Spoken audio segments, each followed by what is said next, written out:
En manchette ce soir, la ville de Témiscamingue s'attaque à l'insécurité alimentaire. Un nouveau frigo communautaire voit le jour. Ça a été nommé par les jeunes, ça a été nommé par les familles, le besoin de pouvoir se nourrir. Rouyn-Noranda accueille une compétition de protection de l'eau. C'est un boudin de cheveux qu'on vient placer dans le lac Kosciuszko et ça capte les hydrocarbures des eaux de ruissellement. Un premier festival des cultures autochtones à Picogan.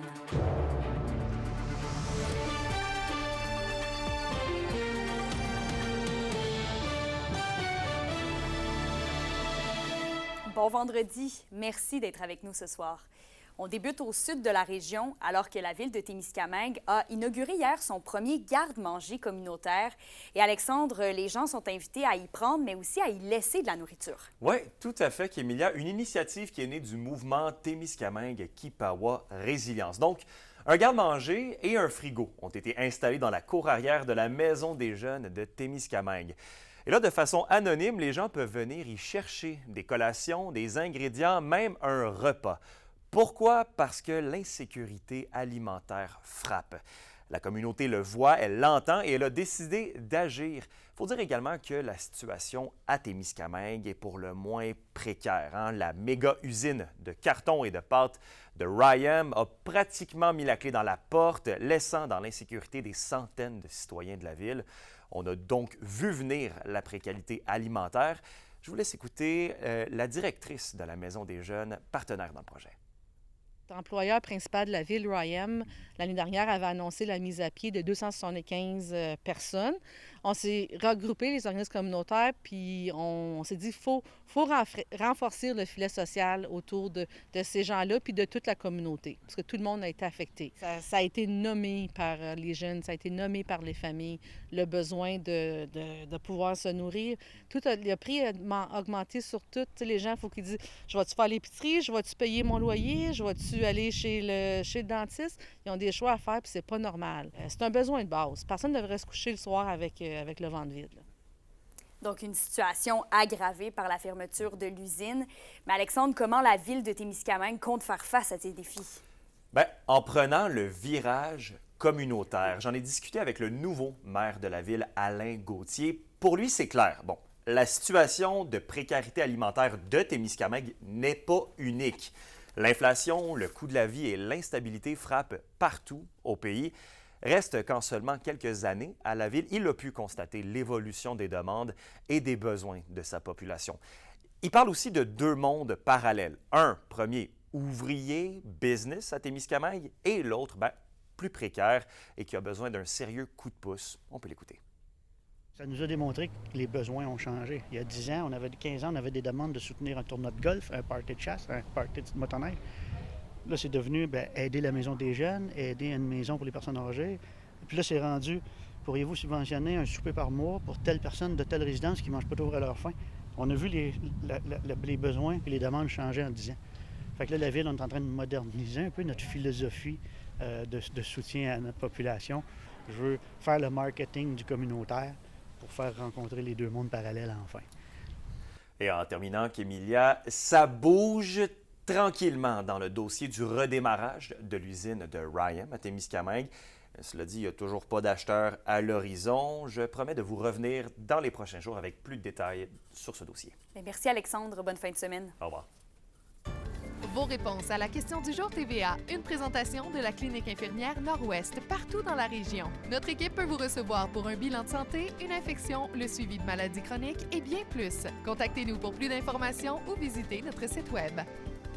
Et à la question du jour, on vous demandait « Trouvez-vous qu'il y a assez d'initiatives pour faire face à l'insécurité alimentaire? » Vous avez répondu non à 62 %.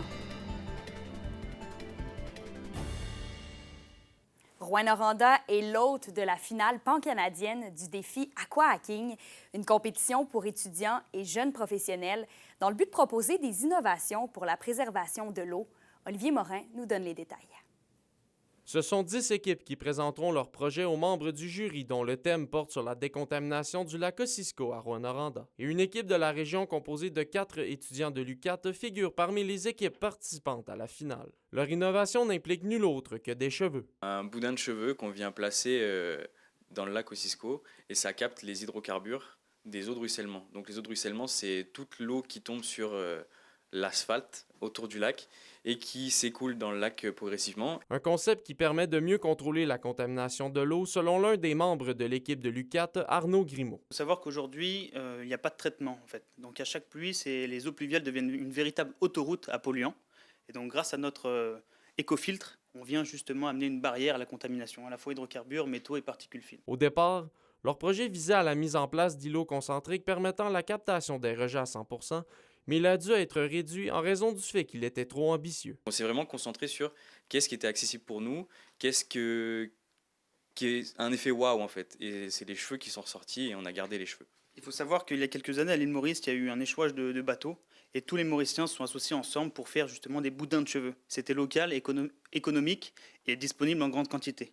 Donc ça, c'est un élément majeur justement dans notre développement de l'écofiltre. Du côté d'Aqua-Action qui pilote l'événement, le choix de tenir le défi à Rouyn-Noranda s'explique du fait que l'édition 2025 se concentre sur les bassins versants des zones de collecte d'eau qui sont affectées par diverses industries comme le secteur minier. Cette édition-ci a vraiment été faite en collaboration avec la ville de Rouyn-Noranda, le collectif Territoire qui a beaucoup d'activités de réhabilitation du lac Kosciuszko. Depuis sa création en 2018, le défi permet à certains participants de faire prospérer leur innovation, comme Eddy Dureuil, qui a aujourd'hui sa propre entreprise spécialisée dans la récupération des eaux. On est établi, on a plusieurs systèmes de vendus, je vous dirais en fait au Québec. L'objectif, nous, c'est d'adresser le gaspillage de l'eau dans les bâtiments. Donc on a deux solutions qu'on offre. On a une solution qui vont aller capter les précipitations sur les toitures des bâtiments et les revaloriser en fait à l'intérieur du bâtiment pour réduire la consommation d'eau potable. Même une fois le défi terminé, Aqua-Action continuera d'aider les équipes dans la poursuite de leur développement de leurs projets d'innovation et qui s'inscrivent dans leur mission de la protection de l'eau.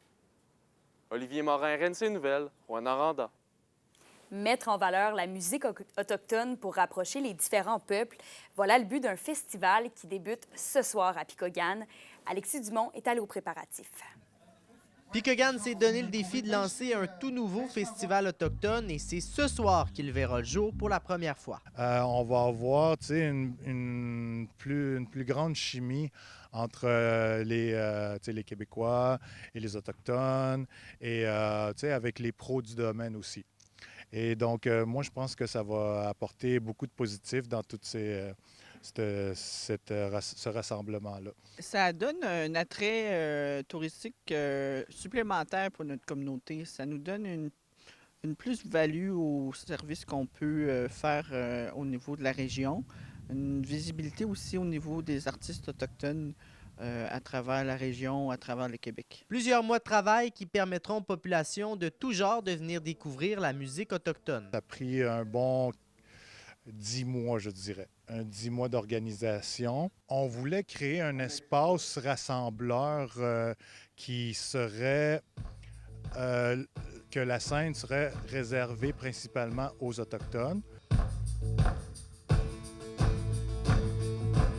C'est une belle façon de promouvoir la culture. Plus qu'il y a d'événements comme celui-là, plus qu'on a de lieux pour propager, pour parler, entendre un peu plus les langues autochtones, parce que nous, on est Innu, ici, c'est Anishinaabe, fait que c'est pas les mêmes langues, mais on est quand même invités, fait que les gens vont avoir une chance d'entendre des artistes chanter en Innu. Ça fait plusieurs fois qu'on nous demande dans l'Abitibi, c'est quand vous venez, puis c'est le fun, on est ici pour fêter ce nouveau festival-là, puis on est content d'être ici avec eux autres. On est quand même à 16 heures de route, toujours, là, à Malutena, c'est quand même loin. On l'a fait à une traite hier, puis on est content d'être ici, puis partager la musique avec nos frères et sœurs à Anishinaabe.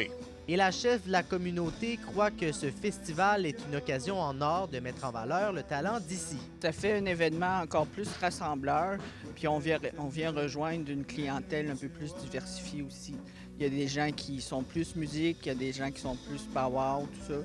Puis il y a des gens qui adorent les deux. Pour le festival Mama-Witi, un nombre approximatif souhaité entre 500 et 1000 personnes sont attendues sur le site, alors que pour le festival Power, on s'attend à recevoir environ 3000 personnes.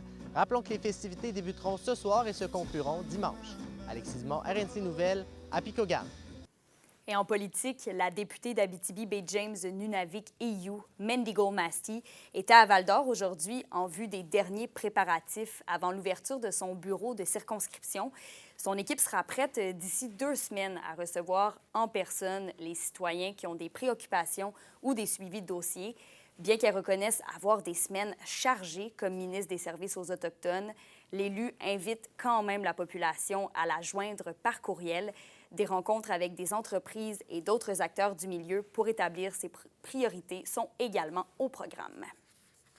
Je suis en train de faire monter mon équipe. C'est vraiment un processus quand tu engages le monde pour travailler au niveau fédéral. Beaucoup d'étapes qu'il faut que tu suis. Mais je suis ici pour vraiment rencontrer mon équipe en personne, pour avoir une réunion, pour regarder le bureau. Aussi, j'ai pris des rendez-vous pour rencontrer un projet dans la ville. J'ai rencontré la mairesse.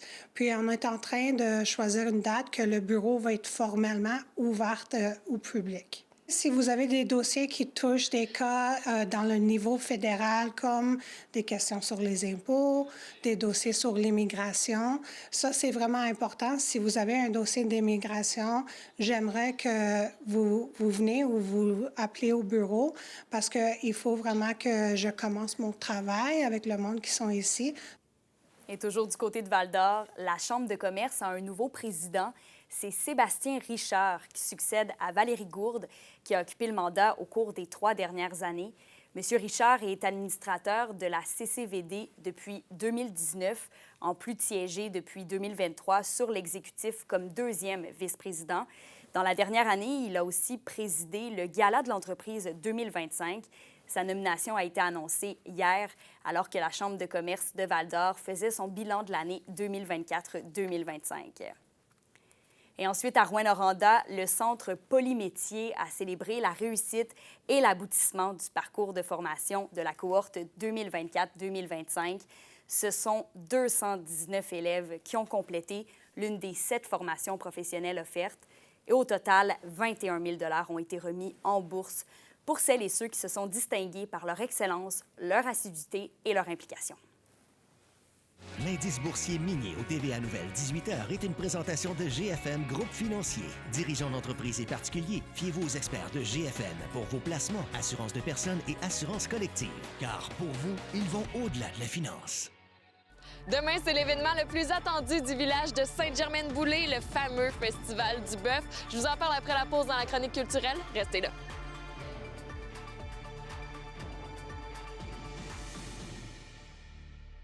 Les SADC de l'Abitibi-Témiscamingue et du nord du Québec vous présentent la bonne nouvelle économique TVA. Cet été, visitez les marchés de la région. Grâce à un partenariat avec Meubles Marchands, les marchés publics de l'Abitibi-Témiscamingue invitent la population à rencontrer producteurs, transformateurs et artisans. Les retombées économiques pour nos marchés en 2024 se chiffrent à près de 550 000 $. Venez découvrir et savourer notre région. Les SADC, partenaires de l'économie de la région. Ce dimanche, ce sera la fête des pères et à quelques jours de cette célébration, Anthony Dallaire a parlé avec Tommy Cousineau, directeur général du groupe Image, qui vient en aide aux hommes et à leurs familles. Il nous parle de l'importance de promouvoir le rôle de la paternité. Est-ce que c'est toujours important de célébrer les pères et les hommes au sens large? Moi, je crois que c'est toujours important. C'est important de valoriser une paternité saine. Pour nous, c'est important de célébrer une paternité. C'est important de dire que les pères sont importants dans le développement de l'enfant autant que la maman. Donc, c'est vraiment pas dans un esprit de un ou de l'autre. On est vraiment dans un esprit de collaboration. On valorise la coparentalité. Donc, d'où l'importance de célébrer la paternité en famille. C'est souvent nos messages de dire le papa, il est là, c'est important de lui souhaiter une belle journée, c'est important de lui dire à quel point il est important. Puis je me plais à dire qu'au Québec, on est une des régions les plus avancées dans le monde au niveau de la paternité. Si on va juste voir nos voisins de l'Ontario, ils n'ont pas de congé paternité. Donc, c'est vraiment important pour nous au Québec, je pense, de promouvoir cette importance-là. Puis, on est aussi une région où la recherche démontre à quel point les pères sont importants dans le développement de l'enfant. Et est-ce qu'on délaisse, selon vous, est-ce qu'on délaisse trop la santé psychologique et le bien-être des hommes? Mais on le délaisse. Je pense qu'on est en train de l'amener dans l'actualité davantage parce que si on recule, moi, ça fait une quinzaine d'années que je travaille pour les hommes, puis j'étais une bébite. Là, quand j'ai commencé, là, je parlais de la santé bien-être des hommes. Les gens me disaient, ben, tu pars de où? Pourquoi tu es là? Est-ce que les hommes ont réellement besoin d'aide? Donc, ça fait 15 ans de ça. Puis aujourd'hui, on voit qu'il y a des beaux avancées en lien avec la demande d'aide masculine. On voit que les pères sont davantage présents dans la vie de l'enfant. On voit que nos jeunes hommes sont davantage à l'aise d'aller chercher de l'aide. C'est important de le dire, puis c'est important de voir que le travail des organisations qui œuvrent auprès de la santé et bien-être des hommes, bien, on travaille à réussir à faire changer un peu la roue d'un gars un gars, c'est pas obligé d'être orgueilleux pour demander de l'aide. Tu sais, souvent, on entend l'orgueil de dire, ben, ça ne me tente pas de demander de l'aide parce qu'il faut que je sois fort. Ben, on essaie de briser un peu ces tabous-là, d'être capable de réussir à les aider à aller vers les services peut-être un petit peu plus en amont. Et en terminant, là, on a un peu parlé tout à l'heure, mais je serais quand même à vous poser la question. C'est quoi le plus beau cadeau qu'on peut faire à nos pères? Oui, ce dimanche, le 15, mais de façon générale, pendant l'année, c'est quoi le plus beau cadeau qu'on peut leur faire? Là? Le plus beau cadeau qu'on peut leur faire, c'est de leur dire qu'ils sont importants.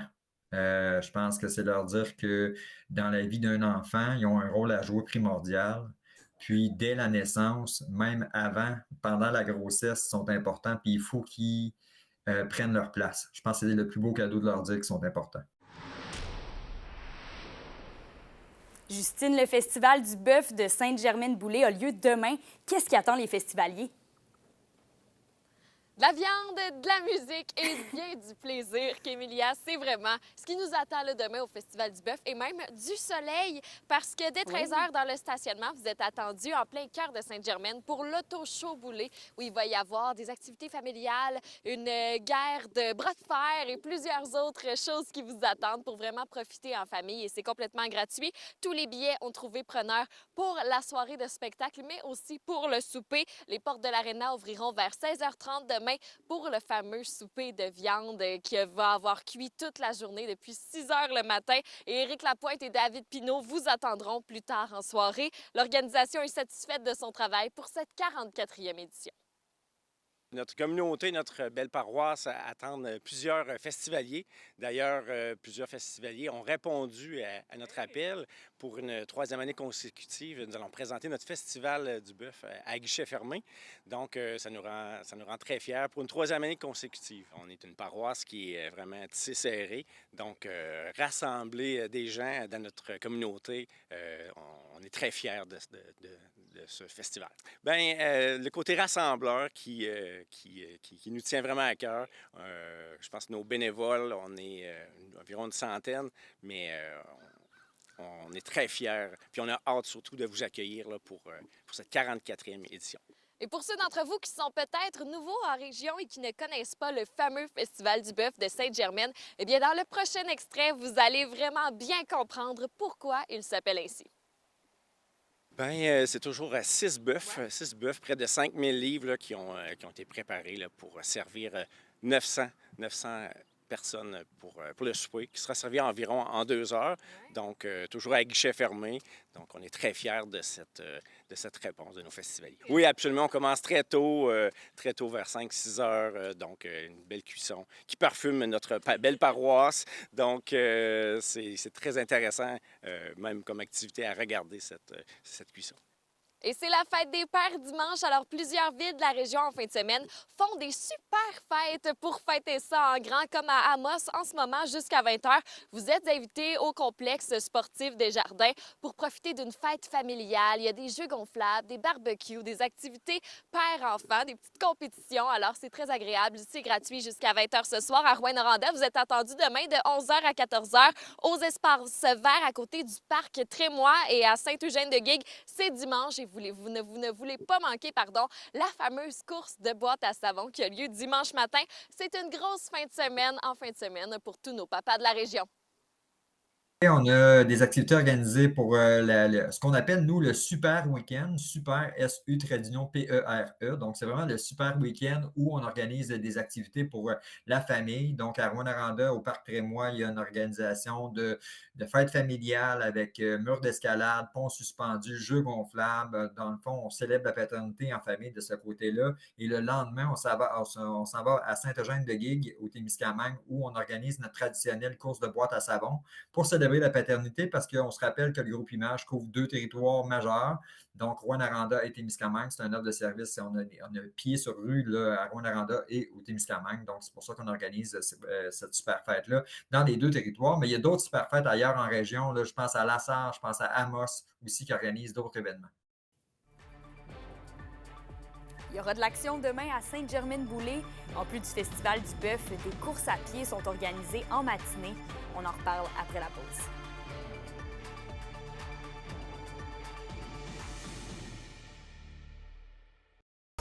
Les sports vous sont présentés par Thibaut GM, votre concessionnaire de confiance à Rouyn-Noranda, là où qualité et choix se rencontrent. À l'occasion du Festival du Bœuf, différentes courses à pied sont organisées dans les rues de Sainte-Germaine-Boulay demain. Des parcours entre 2,1 et 21,1 km sont proposés et une course de 400 mètres est aussi organisée pour les jeunes enfants. Le coût pour y participer est de 20 $ et les fonds amassés serviront à soutenir les projets d'éducation physique de l'école primaire. La météo, une présentation de Nikon Auto de la Sarre, la capitale du pick-up. Où vous y trouverez toujours le meilleur choix, toujours le meilleur prix. À la météo Justine, on garde le soleil pour toute la fin de semaine. Ah ouais, Kémélia, en fin de semaine où on a du soleil à toutes les heures de la journée, autant pour le festival Mamawe-Negamo que pour le festival du Bœuf, ça va être des températures excellentes pour passer nos journées dehors. Ce qui nous attend pour ce soir et cette nuit en Abitibi, ce sera dégagé avec un minimum de 0 avec du gel par endroit. Et du côté du Témiscamingue, ce sera également dégagé avec un minimum de 5 degrés. Et demain, sur l'ensemble du territoire, le soleil sera parmi nous avec un maximum de 19. Météo parfaite pour la course du festival du Bœuf de Sainte-Germaine. Et en aperçu pour dimanche, partout en Abitibi-Témiscamingue, ce sera ensoleillé avec un maximum de 23. Profitez bien de ce beau week-end ensoleillé et surtout, bonne fête des pères à tous les papas de l'Abitibi-Témiscamingue. Oui, merci Justine. Et pour terminer, la mielerie de la Grande Ourse de Saint-Marc-de-Figuerie a annoncé que cet été, ils ne seront pas en mesure d'ouvrir la buvette et de faire les safaris apicoles. Ils mentionnent que la mielerie vit des moments difficiles, qu'ils doivent opérer en équipe réduite pour les prochains mois. Donc voilà, merci d'avoir été à l'écoute tout au long de la semaine. Ça a été un plaisir de vous informer. On se retrouve la semaine prochaine. Passez une belle fin de semaine.